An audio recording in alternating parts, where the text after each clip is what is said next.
Malo Gusto Garnacho waa laacib la xaqiray waxaana ku cadeynaysa sida uu ciyaarayo difaaca Chelsea. Malo Gusto ayaa si weyn u amaanay saaxiibkiisa Alejandro Garnacho isagoo xusay tayadiisa iyo sida uu kooxda uga caawiyo weerarka. Gusto ayaa sheegay in Garnacho uu yahay xidig tayo sare leh oo buuxiya qorshaha kooxda ee ku saabsan weerarka iyo abuurista fursado halis ah.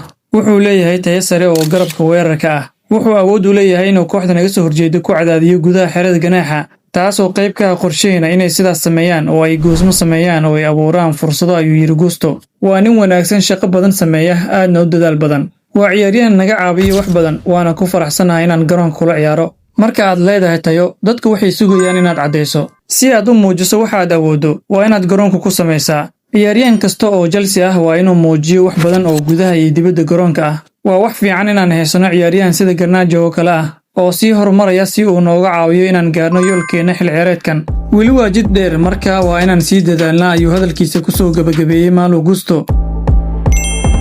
Fiid wanaagsan saaxiibayaal, meel walba aad naga daawanaysaan. Waa anigoo ah Faysal Axmed Daacad oo idinla socodsiinayay barnaamijkii bandhiga ciyaaraha oo aan caawa ku soo qaatay wararkii ugu dambeeyay ee kubadda cagta. Haddii aad ilaa dhamaadka muuqaalka nala soo gaartay, ilaawin inaad muuqaalka like saarto, sidoo kalena sii share gareyso. Haddii aad nagu cusubtahay nagu soo biir oo ka mid noqo asxaabta nagu xiran. Mahadsanid.